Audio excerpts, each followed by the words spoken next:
Okay, so I don't know if you caught the episode, the little miniature label mate success story thing. And I did. I realized we've known each other for over a year and we've talked to each other for a dozen times or more. And then having to say your label name on camera on the podcast, I was like, it was that nerve-wracking moment, like, what's her name again? Yeah, exactly. And so the first time I said it, because I filmed two different things, I filmed the video and I filmed the podcast. So I said Loa Hi, and then I said, then I Googled it, and I think on the podcast version I said Lohihi, Lohihi. Anyway, now I'm even more confused. It's really, it's just low. Think about low, and then ihi. Okay, that's what. Have you ever used those Google pronunciation things or YouTube pronunciation things? Yeah. That's what the YouTube pronunciation said for this. Lo apostrophe IHI. Lohihi. Yeah. Okay. Yeah, and it's tough. I think that's the challenge with a lot of the Hawaiian words is just the double vowels and the pronunciation of everything that way. Well, I think when you put an apostrophe, and it's same thing in French with the accent aigu, but whenever you put an apostrophe or dash or something or a space or a capital, then people feel like they need to, enunciate it or take some sort of pause. And so when I read this, I feel like it's a script that it's like it's a crescendo. Lohi. Anyway. I was so embarrassed too because we have such a history. It was great, man. I thought it was a great moment in the podcast. Authenticity. Yeah, exactly. This is the real deal. I know this answer too, but what does it mean? So Lo'ihi is long, but it's also that's the literal translation. Yeah.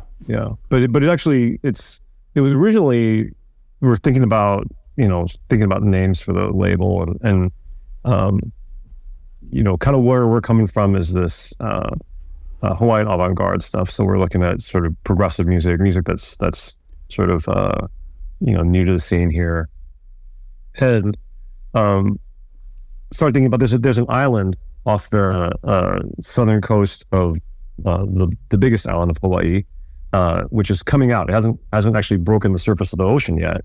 And that one is called Kamehuakana Loa. And it's slowly rising to the surface. And I thought, it's just a really nice metaphor for what we're doing. It's like part of this island chain. It's something that is maybe not visible, but it's there, and it's and it's powerful. There's all this energy behind it that's rising up.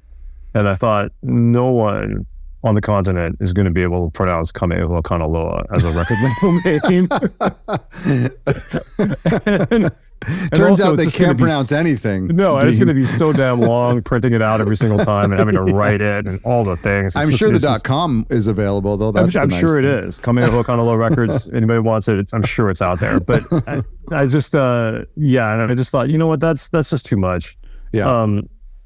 So we named it Lo'ihi, which was a previous name for it.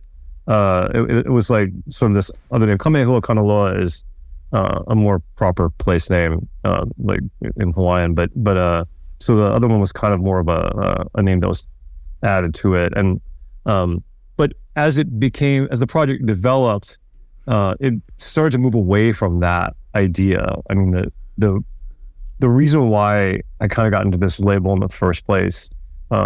My wife and I, Deborah, and I moved back here to Hawaii. I grew up here. I was born and raised here. But I spent a lot of time on the continent. And then we moved back here about 4 years ago. Mm-hmm. And when I moved back, there was a lot of thinking about legacy. I was coming back partly to help care for my folks, getting older.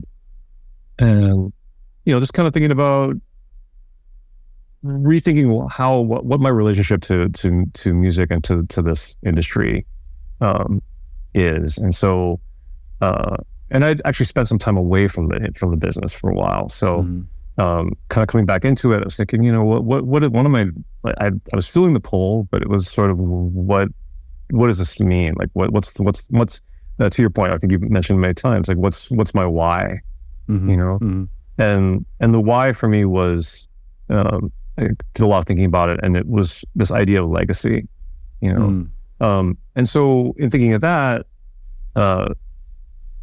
one thing that my wife and I volunteer at a local fish pond. We help maintain it and stuff like that. And it's this beautiful old space, and it's taken like 30 years for them to bring it back. These things took decades to build in the first place, and we had just broken ground on this new section of the pond, and it's covered in mangrove, and we gone in and started cutting down the mangrove and pulling them out and stuff, and I realized that, like, there's a good chance that I will not be here when that pond is fully operational. Like, I will, a good chance. And I thought, that's so interesting that's that idea that was behind, like, the cathedrals of Europe, right? This idea that the guy who set the cornerstone was never going to see the cathedral completed, right? Interesting. And so it got me on this idea of Lo'ihi, the other mean long, and there's like Lo'ihi Ke'ala, the road is long, and that's kind of where it's become now. It's like what I'm thinking about this label is sort of setting this cornerstone for for a community here, and saying, hey, you know what, I know that, like, I'm not going to see the end of this, but I have faith that what we're doing here is going to lead to something else, that there's going to be something built on this. So yeah, that's kind of what. That's one of the parts of the music industry I'm fascinated by is the records that we're making. How long will they last? And I think what makes me encouraged is young people. I mean, even myself, I will dig out a record at a fair or a record store that was recorded in the 70s or the 80s.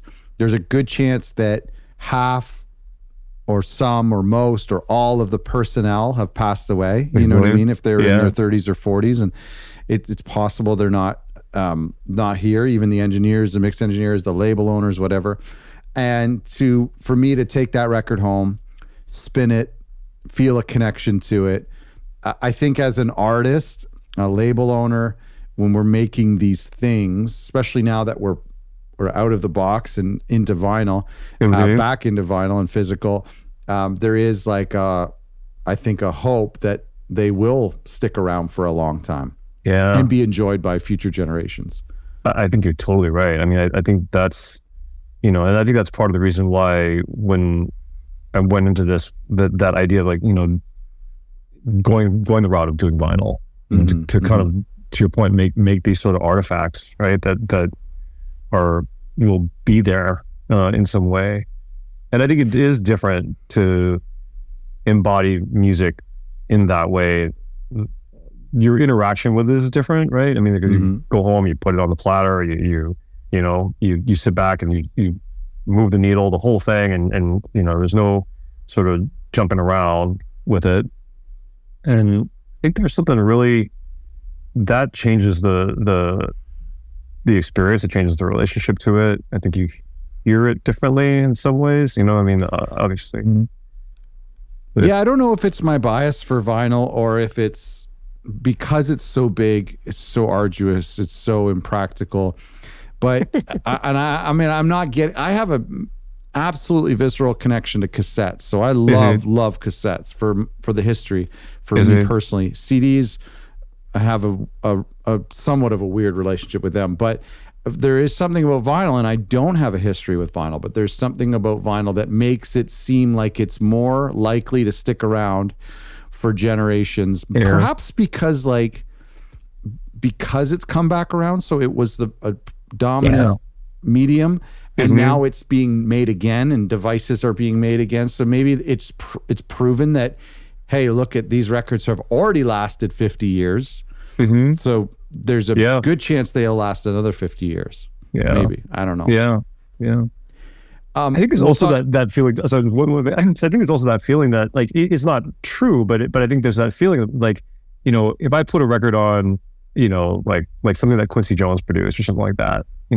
In my mind, there's this feeling that like, and even though it's not true, that Quincy somehow handled that record. You know what I mean? Like that there was a direct physical connection between the tape that he was touching, that 24 track, and that then this physical connection back to this person, to this time and this place, right? So 100%. I mean, 100%. That's what so much, we talked about this in our launch of the vinyl podcast, is just about how like I can't get over the concept of them being portals, and whether that is a portal to your childhood or to when you bought the record, which could have been just 6 months ago or 16 years ago, or like you said, a portal into that era, especially because when the records are old, that somebody bicycled themselves to the record store, bought this for $3.99, which was their entire monthly savings.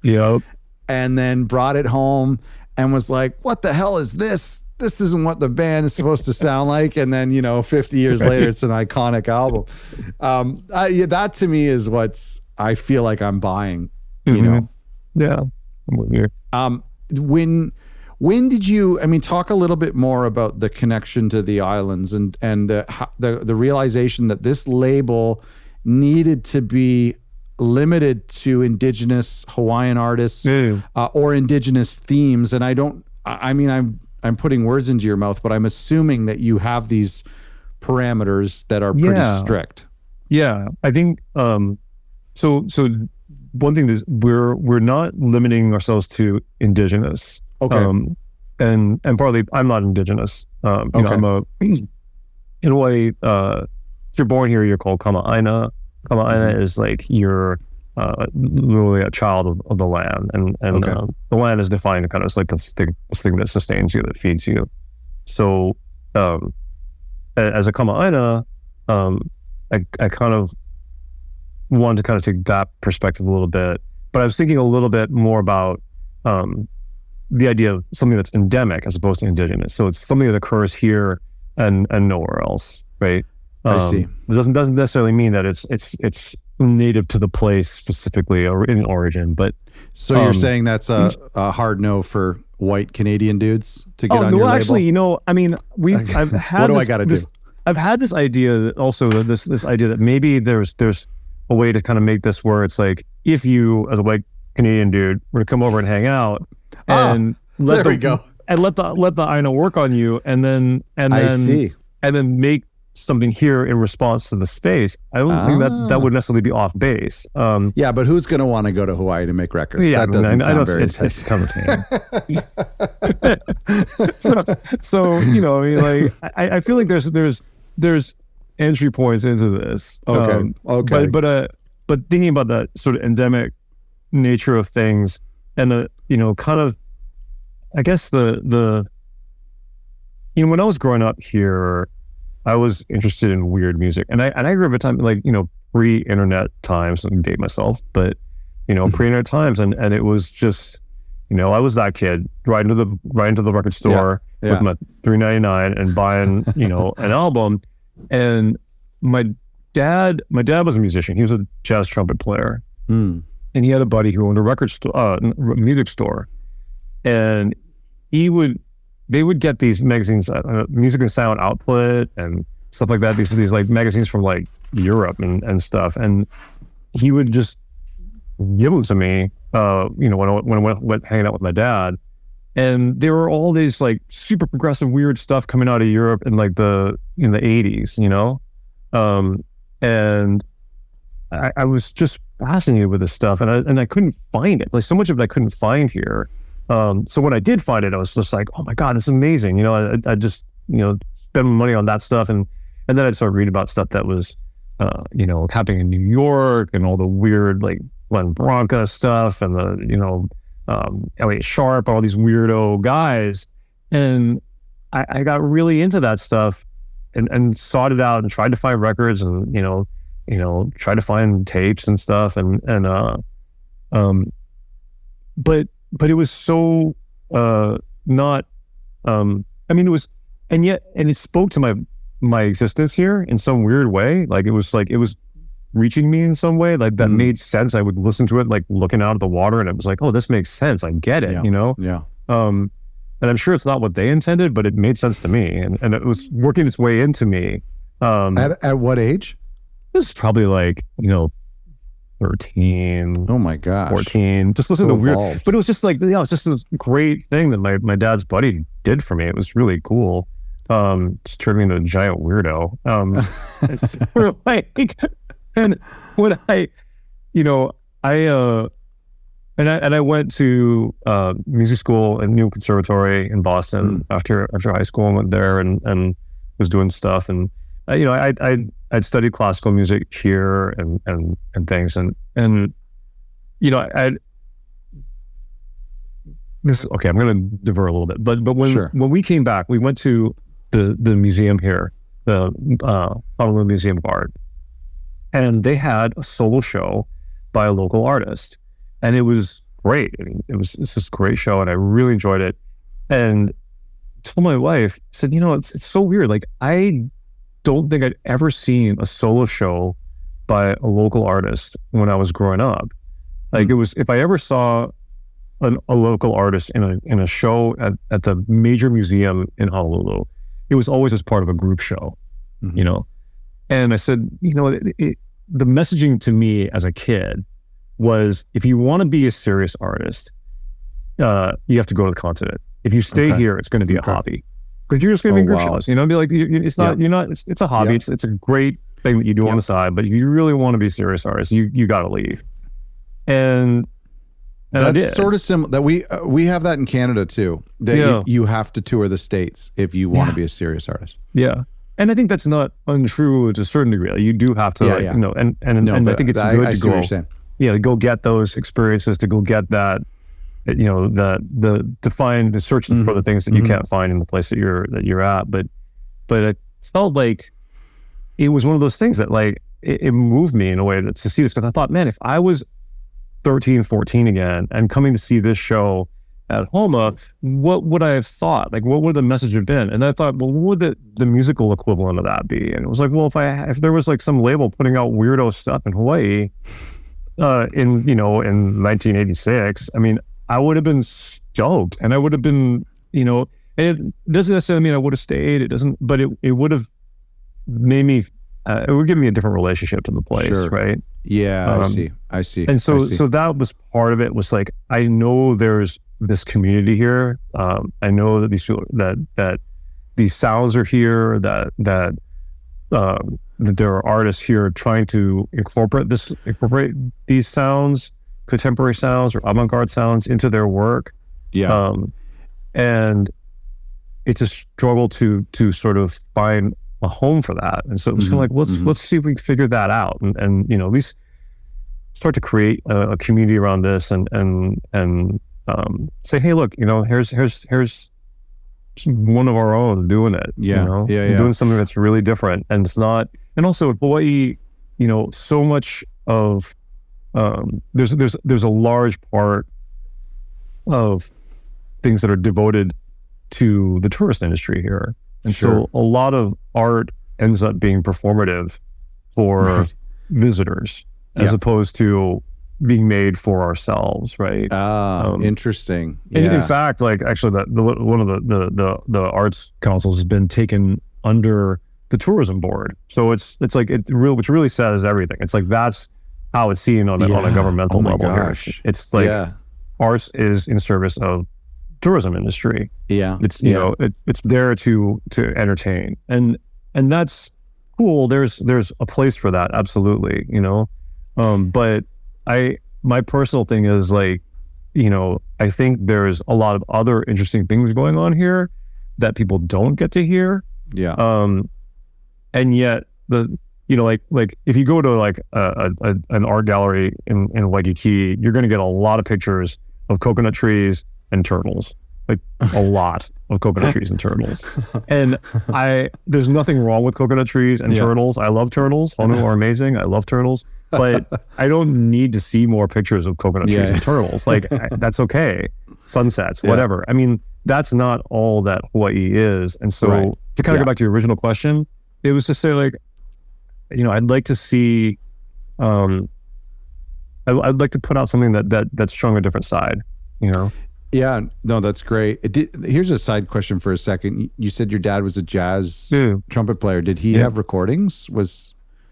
Sadly, no, I don't have recordings of him. He played, he was a guy who was like first call union guy. And he was playing at a time when bands would come through Hawaii on their way to Asia, and they would do a show. They'd do one or two nights here. So he ended up playing with like Tom Jones and all these guys like that. Jose Feliciano and stuff like that. And just he played with a lot of big guys. But because of some family obligations stuff, he never made it to the continent. He just stayed here. And so I guess there's also part of that too. It's just that feeling of this kind of connection to my father in this way. He was in his own way kind of a big weirdo too. He played, he played bop, he played swing, he loved jazz. He just, it was his whole thing. And there were a ton of guys doing that stuff here, but his voice was so much of the place, the place influenced him so deeply. And that's kind of why, when I think about this, it's not like avant-garde Hawaiian music to me. It's like Hawaiian avant-garde. It's like, what are we doing that's at the forefront of our experience here, as opposed to like a version of some international avant-garde that we're doing. You know what I mean? So that's kind of where we're coming from. Let's dig into the weeds a little bit here. You've been operating now I know that you've been working on this label for over a year, for sure. But you've had a record out for, not even 6 months, really. It's not been that long at all.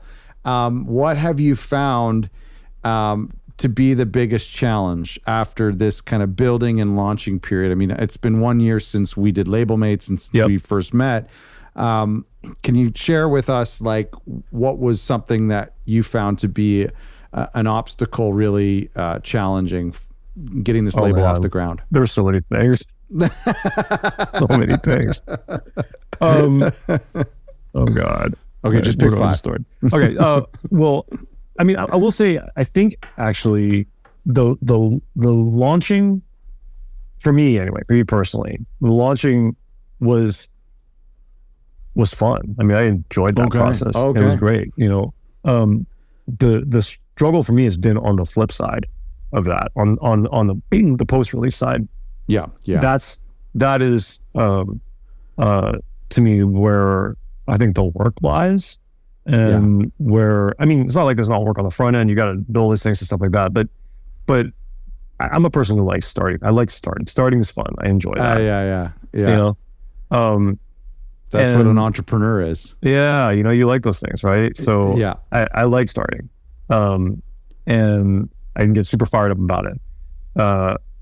On the flip side, it's like, it's kind of twofold, because there's all these other things that I want to start, obviously, right? Like if I'm going to continue the label, then hey, I want to put out some more records. I want to, do some new things, but I also have to pay attention to this other thing that I've released, and I got to think about ways in which that interacts with other releases, with ways in which I'm kind of promoting it and getting it out there, and being, doing the artist service, right? I mean, like I got to serve TJ, our first artist, in a way that's meaningful and promoting the mission of the label. And so Dean, I just want to touch on that for a second, because the idea of like post-release and managing what you've already done instead of going out and starting a new thing, it is so challenging for me, for everyone, probably the number one hardest thing, because the concept of making a record, we get that, that's, we all get excited behind that, finding artists even, but the post-release, I think what, the way we got to look at it is like any company, most employees at any company, their job is to come into the office on Monday morning and sell whatever product they have. And us label owners don't think that way. We think we come into the office Monday morning and make a record and release a record and look for what's out there. none of us think I've got to come Monday morning. I've got to, you released your first record in November, right? Mm-hmm. End of October, early November. Yeah. And so at the time of recording this, we're end of January. Mm-hmm. And so you can even take a Christmas out of the equation. It's like 6 weeks ago, it's not that long ago you released this record. And yet, of course, it feels ancient. And, but like most businesses would be like, yeah, we just launched a new product in November and our entire 2025 efforts is to get that product out there. But it's just impossible to think that way. But we really should. We really should say Monday morning, how are you going to sell a record? Like that every other business does that. Mm-hmm. Why are we exempt? Yeah, absolutely. I mean, I think you mentioned in some podcasts, I don't remember which one, about having, just staring at those records in the corner and being like, I got to move these things. And so I have all my records in a giant pile in the corner, and it's just, you should put them in the hallway so you have to step over them. yeah, exactly. You crash into them in the middle of the night. My wife will get on my case too, on top of it all. Yeah. Just on top of my personal guilt and shame about it. Yeah. That'd be great.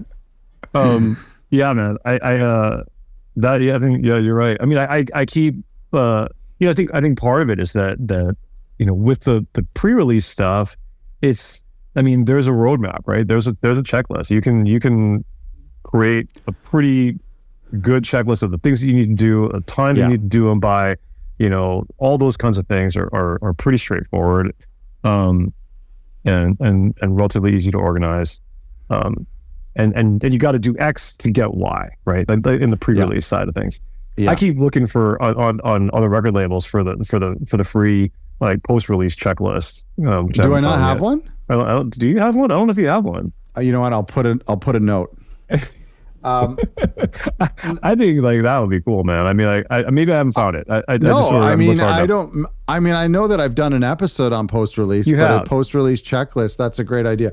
I'll put a note here and see. That's how you get free stuff. You just come on. And man, that'd be great because that would certainly be an awesome one. Well, actually, I have an episode you'll appreciate, but it's kind of a clickbaity episode. Right. It'll probably be dropping in the next couple of weeks for anyone listening to this, but it's like 25 tips to sell more vinyl. And it's really digging into the weeds of like, we've all got stacks of records. Mine are behind me. I'm hiding them with my body, but we've got stacks of records and we got to get rid of them. And there's really like, if I have, let's say I have 50 copies left of my records, I just need to come up with 50 ideas to get, to get rid of one, to sell one. Right. I don't need to think of one way to sell 50. And so anyway, that's what the episode's about. But big picture here, Dean. That's a challenge for sure. I would say that has been the biggest challenge. And sort of like, letting keeping the eye on that ball while being excited about other things, right? I mean, it's like you get excited about the next release, you get that thing, and keeping the eye on that ball is definitely a challenge, and time management around that is a challenge, and then also I think for me, and this is probably more for a me thing. I've already dated myself in this podcast, okay. but I wasn't on social media until I started this label. Like I wasn't on Facebook, I wasn't on Instagram, I wasn't on anything. Well, that doesn't have to date yourself. That just shows how evolved you are and how mature you are. I mean, it certainly has led to some issues though. So that's been kind of like that, getting myself into that headspace. I mean, just literally learning how to do things. And asking my daughter how to it was kind of one of those moments where like, oh dear, this is really rough. So I don't know if anybody else is out there is in this, I'm sure boat, but I've actually been enjoying the podcast Dipped in Tone, those guys? No. Just two guys who talk a lot about guitar gear and guitar stuff. Super fun podcast. But they're on one of their episodes recently, they were talking about just how they're great at it. I mean, they're so good at what they do in that space. And they were talking about how hard it is. You know, just like the work that goes into doing just the YouTube channel. I mean, which you know, mad respect to you for doing all that, because it sounds like a gigantic. I mean, I haven't delved into the YouTube side of things at all. Yeah, it's something that I'm thinking about. But all of this just sounds like, you know, multiple colonoscopies to me. I mean, I just really cannot. It's so hard to get excited about this. I mean, one you can get excited about, but one I might be excited. Like, you know, that feels cleansing. But after that, it's just kind of brutal. There's nothing left. Yeah, man. So I don't know, but I also feel kind of like I've been kind of taking a little inspiration from that and saying to myself, you know, I just got to put in the work. It's just like guitar, it's just like any other instrument. I gotta practice. I gotta do it. It's going to sound terrible. There's so many technical side of things that a lot of the label owners and independent artists will just throw up their hands and go, well, that's not my specialty. I'm a songwriter. I'm a whatever. And I mean, the list goes on and on. Social media is one of them, and I'm one of the people who I really don't like it, and I really hope that it goes away so that I don't feel like I have to do it. I do it just enough, and I don't know if I'm getting by, or if you know, some of the analytics tells me that doing it the bare minimum is the same as not doing it at all. Like, that's what I'm starting to notice. It's like, if you're not going all in, then it's worthless. I'm starting to see that. I don't know if that's 100% true, but there's things like social media, yes. But like Photoshop, I mean, there are a lot of opportunities where a business owner needs to use Photoshop in today's day and age, whether you are making a tweak on your album artwork, or it's a banner ad, or Spotify wants you to resize the photo that your press photographer gave you to fit on the banner. And you have to resize it, and you either go back to your photographer and wait 2 weeks and pay $50 for them to do it, or you figure out how to do it yourself. As you know, like having some sort of competence in a DAW I think is essential for. And so there's all these little things that a lot of us, that's not to speak about web design and video editing. Do we have to know all of these things? Probably not.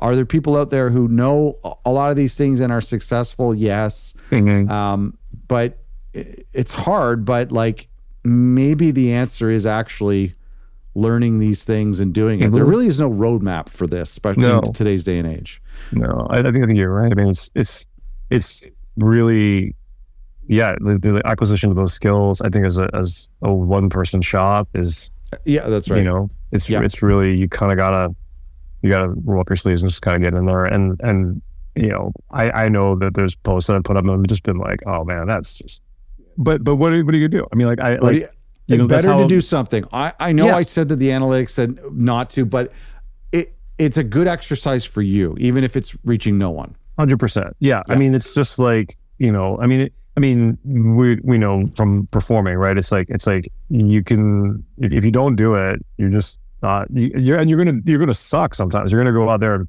play, and it's not gonna be good, and it's gonna feel bad.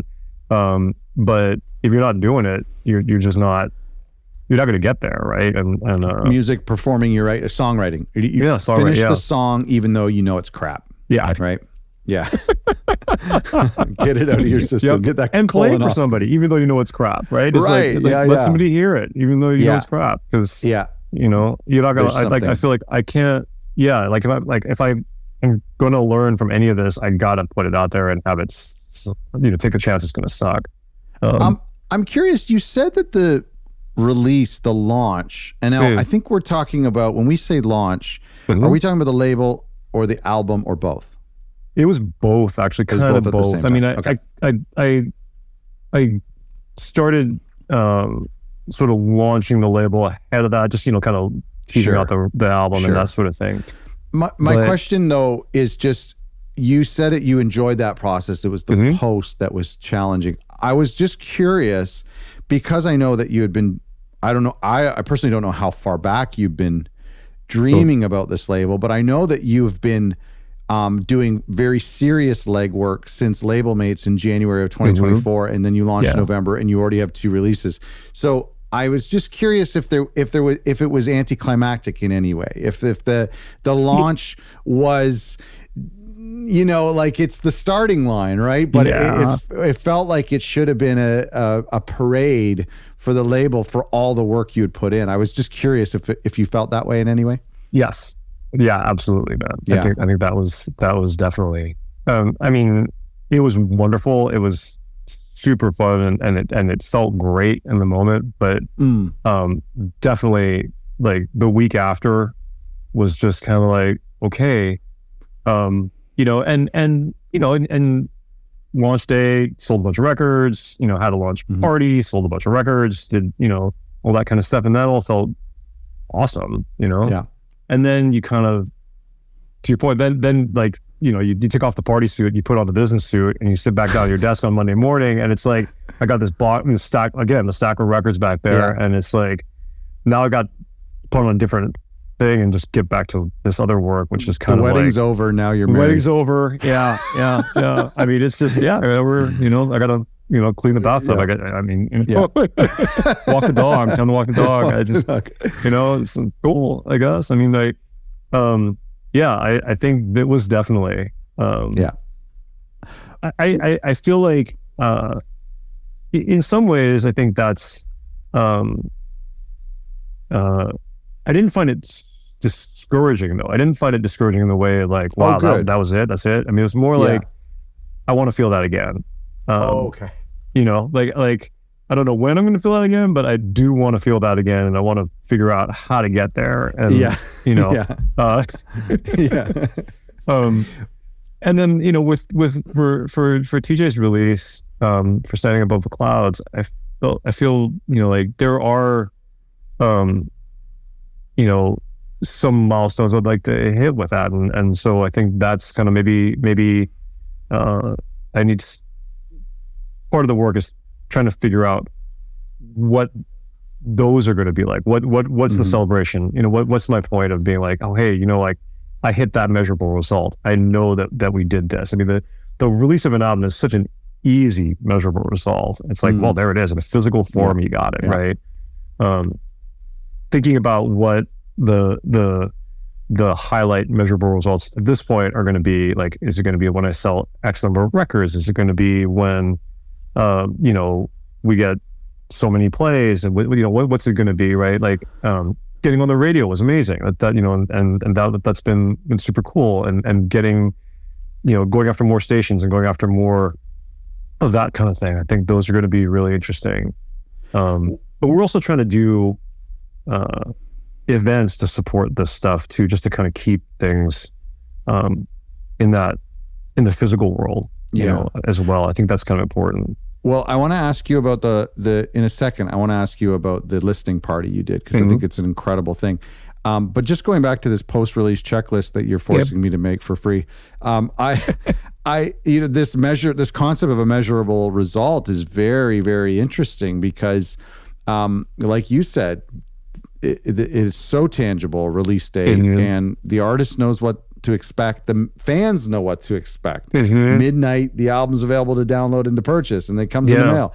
I love that, like, personal accountability to say, what's our goal for the next 3 months? The next 90 days. Let's move another 10 records. Just get them out. Let's make another contact, a friendly email address in the next 90 days. Things that are like, if you can't do that, if you can't sell 10 records in 90 days or find a contact, whether it's a press contact or somebody in the industry in the next 90 days, then you don't belong in this job. Right. Yeah. And so to give ourselves that, I'm preaching to the choir big time, because I've got a big stack of records. A record this year and a record last year. There's still records. So I'm preaching to the choir, but gosh, that's a good idea. Measurable results. I think, man. I think. Why don't you make the checklist? No. You're great at checklists, man. They look beautiful. Thank you. They're awesome. I love your checklist. You're a boss checklist maker, man. You keep doing that. Gosh. It's actually been something that's interesting. This idea of that your fans know what to expect, right? Your fans know that the record's dropping at midnight, this kind of thing. And I don't know where that's going in my head right now, but that feels interesting as something to think about too, right? Like, what can I do to activate the fan base to say, hey, here's something that's going to happen, that you can be a part of, that is going to be a measurable result for you, right? Like, I mean, as opposed to us as the label selling X number of records, which is important, and I need to do that, but also like, hey, as fans, here's a way to participate in something that will be a measurable result for you. You'll share in this moment. You'll share in this thing. Your appreciation will have elevated this into a certain point or done something in some way. I'm just thinking about this now. Just kind of spitballing this because you said it, and it's really cool. It's kind of got me going. But okay, well, you get that checklist. I'll do the post-release one. You do the measurable result, the fan one. So let's talk about this listening party. Tell the audience a little bit about that, because I thought it was really, really cool. So we did a listening party for the album in person at a local bookstore. It's called Native Books. It's run by this woman, Auntie Miley Meyer, and she's incredible, just an incredible person. And she hosted us, which was great. And we had about 40 people there. And we played the whole album. I dragged my stereo system down, my gigantic Sansui speakers, and my vintage AR turntable. Just dragged the whole thing down there, set it up. And we had some poo-poos and stuff, because you always have poo-poos in Hawaii, and poo-poos, like appetizers and stuff. Okay. And then we did a little bit of talking beforehand, kind of talked a little bit.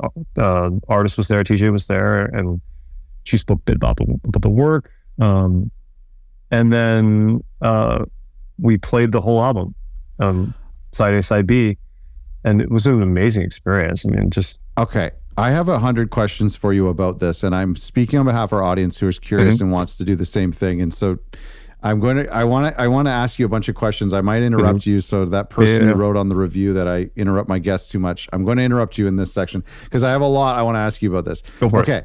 So you played the album side A, side B, intermission in between? No intermission. Just a flip the record. Yeah. Okay. Yeah. Were people silent and listening the whole time? Yes. Yeah. Was the music loudish, like a live show, but like probably a little quieter so that it didn't rumble the shelves? I mean, for those who don't know TJ's record, TJ's a pianist. So I basically turned it up so I felt like this is what a piano would sound like in the room. Like that was the volume. And remind me again, this was on vinyl, right? Yes. And was it test pressing, or were the records in hand? It was test pressing. Okay. And did you have records to sell? I did not at this point. No, this was pre-release. What do you think that would have? Do you wish you had them in hand? Yes. Okay. Yes. Because on one hand, you have a test pressing. That's pretty cool. If I invited people out to hear my record a month before, 2 months before, I could get people to come out to that. That's pretty cool. But at the same time, I'm not going to make any money. Yeah, it's a tough one, because I think in some ways, to your point, I think I got people to come out for this because it wasn't something that was available. Okay. Right. Okay. So there was an exclusivity to that, and I think that was useful as a marketing thing to get people to show up. But yeah, man. I mean, I don't know. Like, if it maybe I'm trying to think, about this for the next release, what that's going to look like. What if you kept them hidden, or basically you sold them to the people that were there, but it's not out to the public for a couple weeks or a couple months. So that after the show, we have copies that are being released publicly in 3 weeks from now, or 6 weeks from now, or 12 weeks from now, and you can buy a copy today, but you're not allowed to share it. You could kind of do a best of both worlds, because you might have sold 20 records that night. I think we would have. I think we would have sold 20. Yeah. Pretty sure we would have. Okay, I have more questions. Was it a free event or paid? It was free. Excellent. Yeah, that probably would have been tough, right? Yeah. Otherwise, I think paid would have been tough. From a promotional standpoint, you would have had you and the label, which I know didn't really exist at the time, promoting the show. The artists, TJ and their community, perhaps the bookstore as well. Yes, the bookstore as well. Is that true? Is that where you were drawing from, where that 40 came from? Yeah. Or were they mostly TJ's people? No. It was a good mix. Okay, cool. And I think that the bookstore, the bookstore is a bookstore that specializes in Native authors, Hawaiian authors, topics around Native cultural practices and these kinds of things. A lot of stuff that's actually written in Hawaii. So there's a lot of stuff that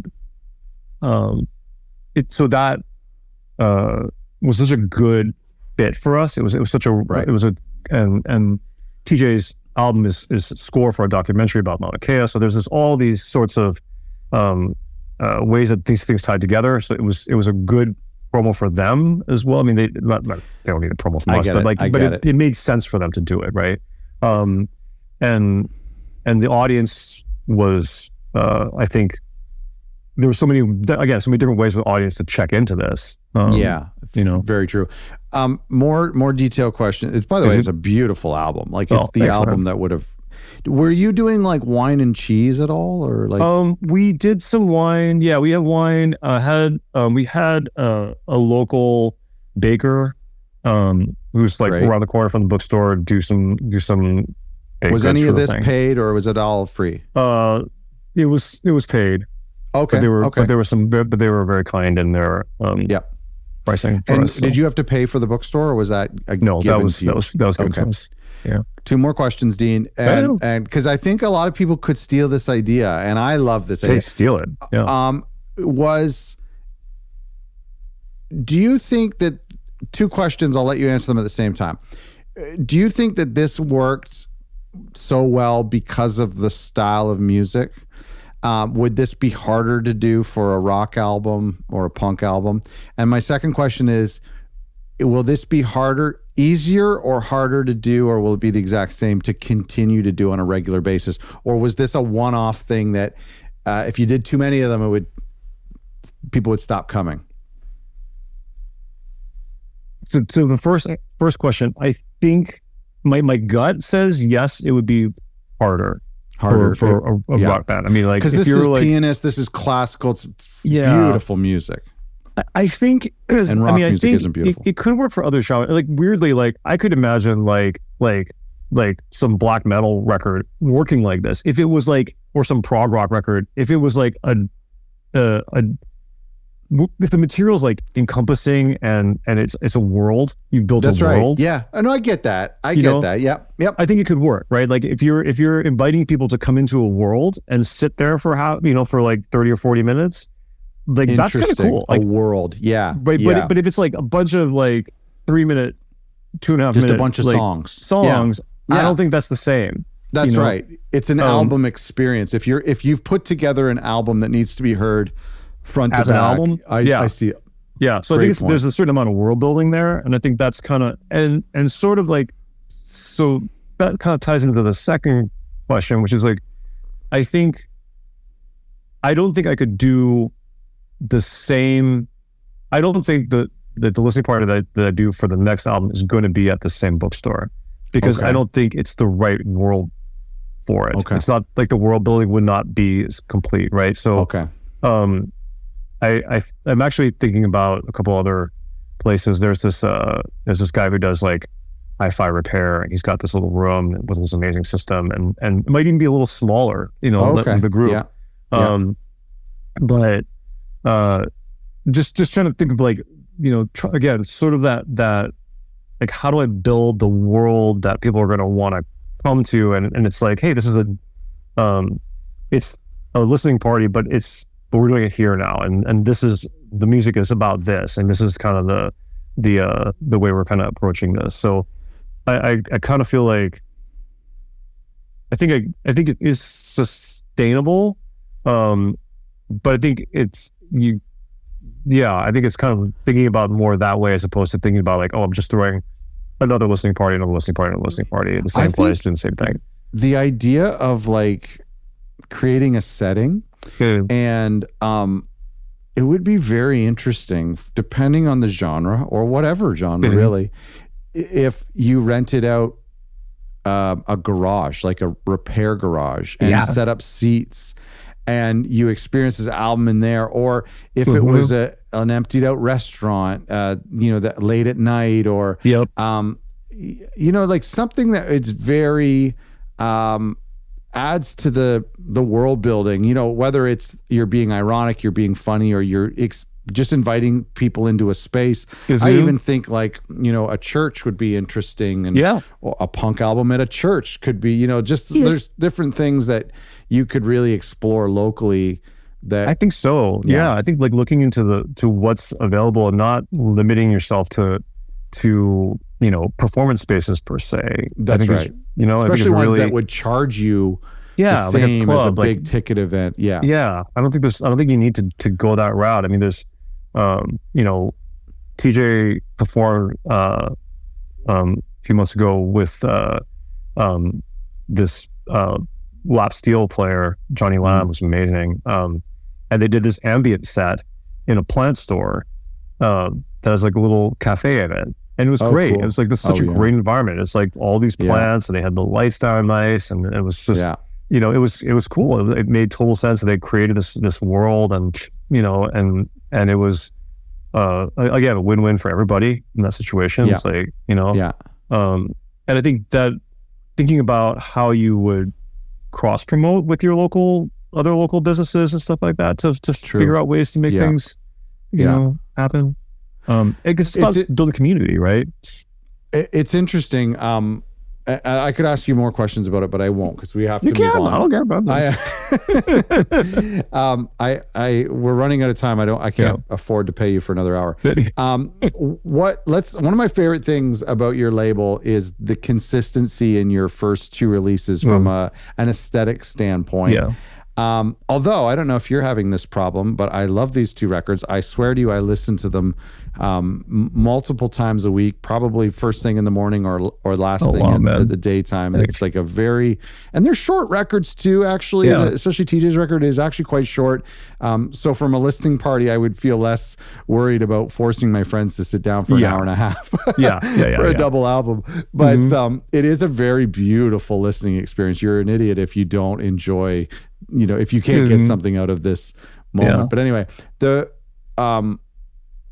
what is this? It's not an Obi strip, but it's got this it's color thing. What is that called? I don't know. I mean, on the spine, a spine wrap thing. I don't know. It's like an Obi strip, but it wraps around the spine. Right. Yeah. My issue. So at first I was like, this is lovely, but I can't. Like, what am I going to do with it? I'm not going to throw it out. So I tucked it inside the jacket. Because like the way I have my records, but then I ended up missing them. So then I got plastic bags for the records and I put the spine back in so that I could see the spine from the edge. Now I want to just tell our audience, so what you've done, and walk me through this thought process, but you've had the same photographer for both records. You've only done two records, but I think it's the same photographer, or it's the same type it's the same photographer for a number of the pictures. The cover photography was two different photographers. Okay. But the rest of the photography is the same photographer. But the template of the back and the spine and the Obi strip, it is all the same, except the records have their own color spine, which is beautiful. This consistency, obviously this is one of my favorite things I love to see. What was your thought process, and how did you think that would impact the experience for the listener? Man, so I used to have a restaurant back in Los Angeles, and it's like food tastes different if the setting is nice, right? I mean, if you've got the right lighting and you've got a nice booth and you've got a bed cat or whatever, and it's just gonna taste different. Same food. I mean, I could serve you the same food and put it like underneath a fluorescent light on a Formica tabletop, and it's going to taste different. It's not going to be the same. And so that was kind of the thinking, was like, how do I, really, how do I build the restaurant around this plate? I mean, Yeah. We have this beautiful music. I kind of, or to really to appreciate it, you kind of want the whole experience. Like, I want you to walk in, like if you walk into a great restaurant, you walk in the door and you're already primed to enjoy this, right? That's right. The lights are right, everything's inviting you to enjoy this meal. Yeah. And saying that you're going to enjoy this meal. And so that was the idea, was kind of like, how do I create packaging that is going to enhance the experience of listening to this, and then also kind of remind you that, hey, like that spine thing. So the idea is that each album we put out will have that little spine at the top, and and then that will be this indicator that this is our stuff. I think my headphones dying. I'm going to come out of my headphones, I think. Okay, sure. Does that artists and entrepreneurs hate repeating themselves. So I love what you're doing. I would love to do it too. Do you foresee yourself getting sick of this template? We're actually kind of doing some things that are a little to kind of play with us a little bit. So right now, I don't think I'm going to get sick of it, just because I've got, I'm only planning to do a few releases a year on this sort of large format kind of thing. I don't want you to get sick of it. I want you to be consistent with it. I think it'll pay off, but it's hard for a creative person to stick with something. I loved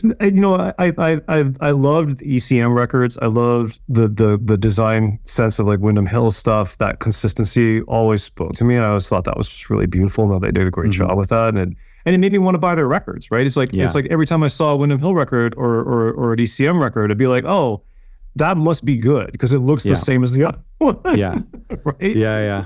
And I loved that other record. I love that Eberhard Weber record on ECM, and this is like, Alberto Gismonti, and I don't know who this guy is, but I bet it's awesome because it looks the same, Well, that's you're just speaking to what you just said a couple seconds ago. It primes you to enjoy it. So it's like you're probably, I love that term. You're priming the listener to enjoy it. Like they're pretty much going to enjoy it. Yeah. I thought with, what we're going to do some other things this year. The software company Spitfire, right? They do the library stuff. And I love that they have their big, super expensive libraries that are, thousands of dollars and stuff. And then they've got labs, which are these like, kind of like, beautiful, free, awesome little tools and stuff. Yeah. And so we're kind of ripping that idea off. And I'm going to do, so I've got, the Loihi releases are going to be these big set pieces, right? Yeah. And then Labs is going to, not Labs, we're going to call it just L. Sure.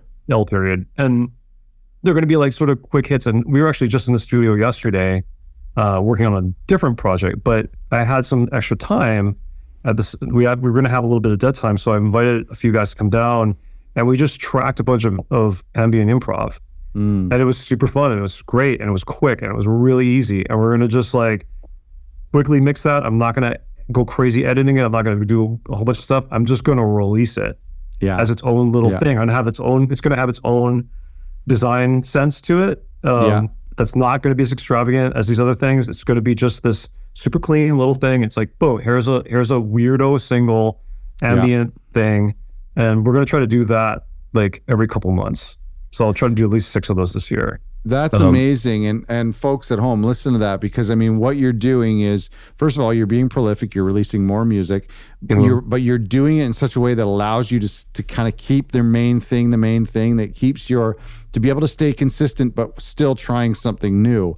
So it's like a new product level. The other thing I love about it is that Labs concept, which is beautiful stuff. I've used their stuff all over my music. Yeah, it's really good. That Labs stuff, copying another business, I mean, they're in the music space, but they're not a record label. It's not the same type of copying. Yeah. But like just getting inspired by how another brand, another company delivers or does something for their audience, and you as a record label adopting that is genius. And it's good behavior, because I got an email recently from, I want to say it was a plug-in company, but I don't think it was. It was, no, it was just a store that sells synthesizers. And the email was just done really beautifully. It was broken up into these 4 colorful rectangles selling 4 unique items in this email. And I was like, I'm going to copy that. I'm going to use that format for something else. I'm in a completely different space. But I think a good entrepreneur, a good business person sees something, a way that a company is serving their fans, delivering to their audience, and then says, hey, we could do that. Anyway, bravo to you. That sounds really cool. Thanks, man. Hey, no, I'm excited. Yeah, really excited for it. And to your point, I think I think it was Stravinsky who said that good artists borrow, great artists steal. Right? Yeah, it's true. I think it was him. I don't know, but yeah, I have another restaurant friend of mine has his thing is like no secret recipes. There's no secret recipe, right? Oh, okay. And his thing is like, I'll give you all my recipes, but you'll never. I think on that Dipped in Tone thing, they interviewed Josh from JHS Pedals, and he was saying the same thing. He was like, basically like, man, I make my schematics, I give my schematics away because you'll never make a JHS pedal. Yeah, you won't do it. I mean, like it's like you can copy my thing exactly. You'll never do it. So I feel like there's a certain license to kind of get out there and look for cool ideas and adopt them, adapt them. And these quick hits will be digital only. These will be digital only. Yeah, good. And it's also kind of a way for us to like. So I brought in some guys who aren't on the label, right? So it's like I'm expanding. It's an opportunity for me to expand the community. Yeah. So I'm releasing some stuff from that guy Johnny that I loved, and also we spent about what did we take like an hour and just did a bunch of free improv stuff. A lot that came out really beautiful ambient stuff.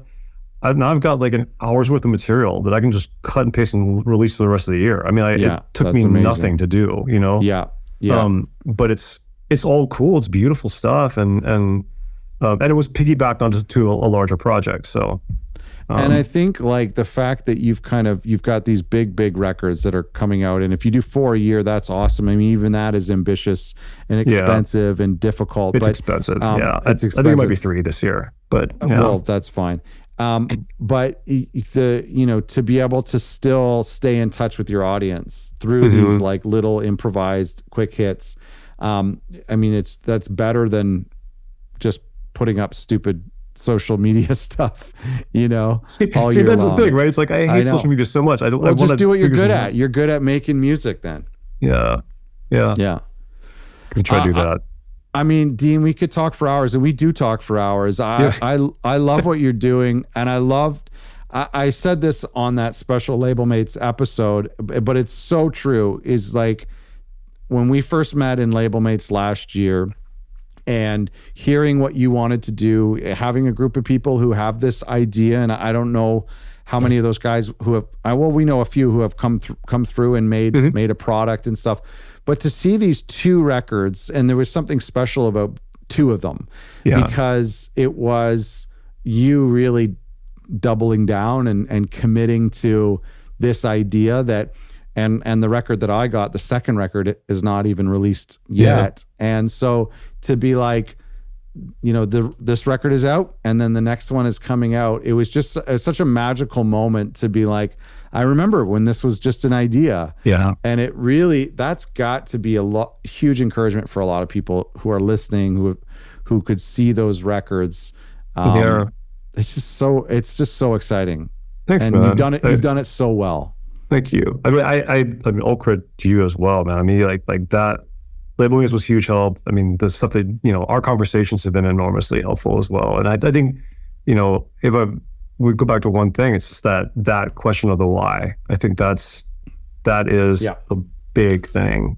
That's been a huge motivating factor. I think you got to find that thing that really speaks to why you're doing it. Because it's hard. It's it's tough stuff, but it's also fun. I've asked you about the visual template, and I love that you're going to stick with that. The sonic, and we talked a little bit about the connection to Hawaii with the artists. From a sonic standpoint, there's huge similarities between the first 2 records. They are ambient classical music. Yeah. A lot of them have very organic elements. Some of them have digital elements, all very, very tasteful. I'm going to go downstairs and drop one on the record right now. Thanks, man. Ironically, spoiler alert to the audience, both of them end with a vocal track, which is very cool as well. But do you have like a sonic template in mind? Like how far are you going to push those parameters when a jazz artist comes knocking, or a vocal artist or a folk artist? Like, what are your sonic parameters? I think, we're kind of like Loihi, I think, is going to primarily stay more on the experimental side of things. Probably leaning toward instrumental, but not necessarily. The next album we have coming out, I'm super excited. This is woman Lelua Lanzalotti we've been working with. She was actually a finalist for the Pulitzer a few years ago. Wow. She's Hawaii based, incredible. But her stuff is, I would say, more challenging, a more challenging listen than TJ's and mine. Less on the ambient side, more kind of, challenging from a experiential standpoint. Okay. Beautiful, but it's going to be different. It's all these things based around these bells that Isamu Noguchi created for a tower that was going to be put up in as a monument to Hiroshima. So that kind of gives you the aesthetic right there. Yeah, it's sparse and beautiful and kind of stark and it's not like, something I can put on the background and make spaghetti. It takes a listen. So I think we're going to push that way in some ways. The end of the year one, we're looking at doing a collaboration with TJ and an artist who is in his 80s here, who has been this incredible piano player through all these generations of stuff. And so that's going to be this sort of, again, thinking about legacy and handing off of things and sort of passing the torch. So, but we actually have been approached by other people to do other stuff. And so this is kind of breaking news. We're going to do a little sister project, which is going to be called K-Bay. And and actually that's what we were in the studio for yesterday. It's, these are like, you mean an imprint? Yeah. Like a sub-label? I knew it. Sub-label. I knew when you started talking at the beginning of this conversation, when you were talking about always wanting to start something new, I was like, he has an imprint in mind. He has a new label in mind.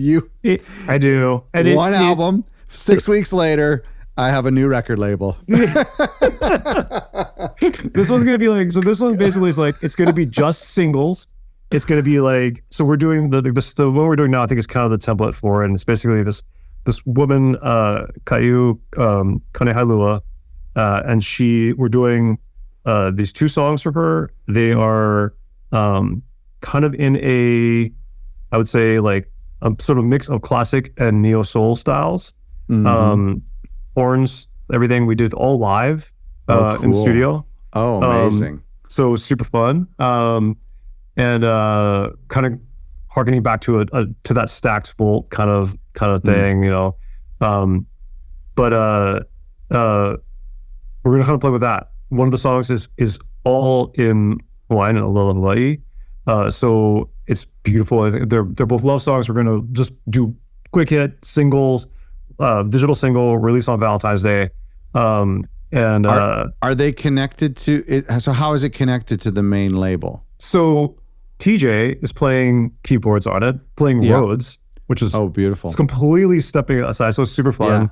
Yeah. I'm playing on it as well, in a completely different capacity than my normal sort of ambient stuff. I'm playing like Steve Cropper guitar licks, and so there's the musician connection, but outside of that, it's not. So we're gonna do it as a separate imprint, and it's gonna live on its own, but it's gonna be very low, a small footprint. So like it's just a Bandcamp website. Yeah, we're gonna do. We'll release as a sub through Symphonic, but it's not gonna be. We're not gonna do a physical thing, at least not initially. Yeah, we'll do that. Like maybe the idea is maybe to do a couple of these this year. Will Loihi promote it in any way, or will you keep them separate?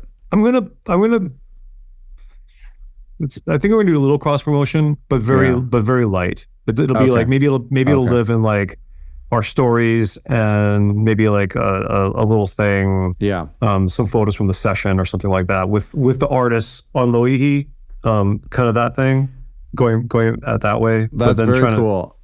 And again, this is only making my life, my social media life that much more complicated and terrible. But yeah, it's just funny because like I was thinking like, okay, so the first checkbox on the post-release schedule or the post-release checklist is create a new record label. Forget this release, just do a new one. Yeah, exactly. This is bad behavior. It is very bad behavior. Yeah, this is super bad coaching. Do not do this. This is probably not. I'm pretty sure like Scott Orr would not tell you to do this. Well, that's why you've saved it for the podcast to tell it to me live, so I can't be mean to you. I can't say it's a bad idea. I'm sure this is like, do not do this. But no, you know what? This must be, Dean. I got to run. This must be fulfilling, though. Is this not just? Are you having fun? I am having a blast. Yeah, no, it's I'm jealous of what you're doing and the sub label and the little quick hits. Like, I love this format that you're doing. Thanks, man. I'm having a really good time. And I think that's, that is it, right? It's like, I mean, we're all of us who are in this, doing this. It's like, we got into this for a reason. And I hope that most of us got into this because we love it. And it's like, we listened to a record at one point and just boom, right? It was just like everything opened up. And I think that's, for me, that's coming back through, that was part of it, right? It was like, oh yeah, this is where it opened up for me. This is where, how do I open this up for somebody else? How do I give somebody else that feeling that I had when I was 13 years old, going to the record store and getting that? Like, that's it, man. And well, Dean, I kid you not. I'm not saying this as a lie, because I told you at the beginning before we started recording about how I've been back up in the studio and working on projects. I got a new synth last week, and they're listening to your new record. There's times where I'm listening to it and going, I just love this stuff. This is like motivating me to the point where I listen to it and then I run up to the attic and start making music. And so what you're trying to do, it's working. It worked last week. Man, thank you. That's like the most compliment. Thank you so much. That's awesome. Well, thank you for doing this chat. It's great to chat with you as always. Yeah, and I think everything you've said has been so helpful to our audience. Cool, man. I love talking with you, and thank you.